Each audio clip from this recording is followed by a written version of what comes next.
आज पढ़ेंगे हम लोग राष्ट्रीय आय क्या होती है। तो किसी राष्ट्र की अर्थव्यवस्था द्वारा पूरे वर्ष में उत्पादित वस्तुओं और सेवाओं के शुद्ध मूल्य के योग को, यानी किसी भी कोई भी राष्ट्र है उसकी अर्थव्यवस्था द्वारा पूरे वर्ष में एक साल में 365 दिन में जो उत्पादित वस्तुएं हुई हैं, जो भी सेवा है दी गई हैं, उनके शुद्ध मूल्य के योग को राष्ट्रीय आय कहते हैं।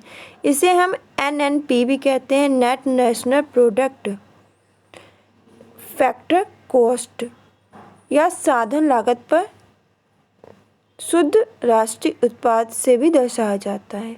भारत में सबसे पहले राष्ट्रीय आय की गणना दादा भाई नौरोजी द्वारा 1868 में अपनी किताब poverty in British rule in India में की गई थी। इसमें उनके द्वारा प्रति व्यक्ति आय को 20 रुपये बताया गया था। राष्ट्रीय आय को समझने के लिए कुछ अन्य महत्वपूर्ण आर्थिक विषयों को समझना पड़ेगा, जिसकी सहायता से राष्ट्रीय आय और प्रति व्यक्ति आय का आकलन किया जा सकता है। देखिए, सबसे पहले समझना पड़ेगा कि GDP क्या है। ग्रॉस डोमेस्टिक प्रोडक्ट यानी सकल घरेलू उत्पाद किसी भी राष्ट्र की सीमा के अंतर्गत एक आर्थिक वर्ष में उत्पादित होने वाली सभी अंतिम वस्तुएं सेवाओं के मौद्रिक मूल्य को राष्ट्र का सकल घरेलू उत्पाद यानी GDP कहा जाता है। यह ध्यान देने की बात है कि GDP में सभी वस्तुओं और सेवाओं के अंतिम रूप को ही लिया जाता है, मध्यवर्ती रूप को नहीं। NDP क्या है, तो शुद्ध घरेलू उत्पाद यानी NDP को समझने के लिए हमें मूल्यह्रास को समझना पड़ेगा।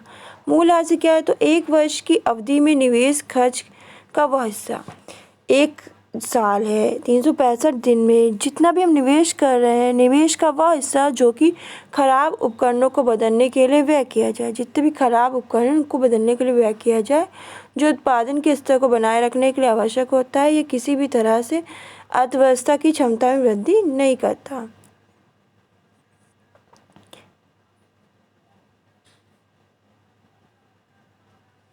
NDP GDP माइनस D, यानी कि आपका सकल घरेलू उत्पाद है ये, और शुद्ध घरेलू उत्पाद और मूल्य ये D मूल्यह्रास हो गया। फिर आपका सकल राष्ट्रीय उत्पाद क्या है, केवल भारतीयों द्वारा देश और विदेश में एक वर्ष में किए गए कुल उत्पादित अंतिम वस्तुओं और सेवाओं के मौद्रिक मूल्य को सकल राष्ट्रीय उत्पाद यानी GNP कहते हैं। यहाँ पे ध्यान दें कि GDP का आकलन करते समय राष्ट्र की सीमाओं के अंतर्गत उत्पादित समस्त वस्तुओं को जोड़ लिया गया है। इन वस्तुओं में से कुछ का उत्पाद विदेशियों द्वारा किया जाता है क्योंकि भारत में निवास कर रहे हैं, अतः GNP और GDP में विदेश में रह रहे भारतीयों द्वारा उत्पादित मूल्य को जोड़कर भारत में रह रहे विदेशियों द्वारा उत्पादित मूल्य को घटाकर प्राप्त किया जाता है। GNP और GDP plus X minus M। X क्या उत्पादित मूल्य और M उत्पादित मूल्य। विदेशी द्वारा उत्पादित मूल्य को घटाकर भारतीय मूल्य को जोड़ दिया जाता है और इसको घटा दिया जाता है M को। NNP क्या है, तो यदि GNP में से मूल्यह्रास होकर हटा दिया गया हो तो हमें शुद्ध राष्ट्रीय उत्पाद यानी कि NNP प्राप्त हो जाता है। D क्या है बताया था, मूल्यह्रास। हमने NNP को ज्ञात कर लिया, परंतु राष्ट्रीय आय NNP को कहा जाता है। NNP को समझने के लिए फैक्टर कॉस्ट और मार्केट प्राइस के बारे में जानना बहुत जरूरी है। देखिए, फैक्टर कॉस्ट क्या होता है, साधन लागत। किसी भी वस्तु या उत्पाद के बनने में जो मूल राशि लगी होती है उस वस्तु की साधन लागत कहलाती है। उदाहरण के लिए यदि कोई खिलौना बाजार में 10 रुपये का बेचा जा रहा है, उसमें 2 रुपये का टैक्स लगा है, तो उस खिलौने की साधन लागत 8 रुपये मानी जाएगी। मार्केट प्राइस क्या होता है, देखिए, उपभोक्ता जिस मूल्य पे बाजार में किसी भी वस्तु को खरीदता है उस वस्तु को मार्केट प्राइस कहा जाता है। और इस तरह से भी समझा जा सकता है कि साधन लागत में यदि टैक्स को जोड़ दिया जाए तो बाजार मूल्य निकल आता है।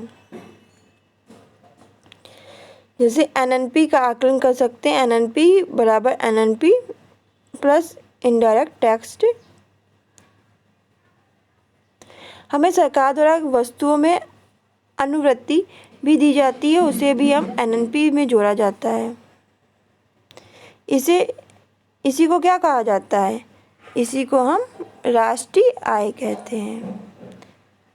प्रति व्यक्ति आय, तो यदि राष्ट्रीय आय को राष्ट्र की जनसंख्या में विभाजित कर दें तो हमें प्रति व्यक्ति आय प्राप्त हो जाएगी। जो राष्ट्रीय आय को राष्ट्र की जनसंख्या से हमें विभाजित करना है और हमें प्रति व्यक्ति आय प्राप्त हो जाएगी। प्रति व्यक्ति आय बराबर राष्ट्रीय आय भाग राष्ट्र की जनसंख्या।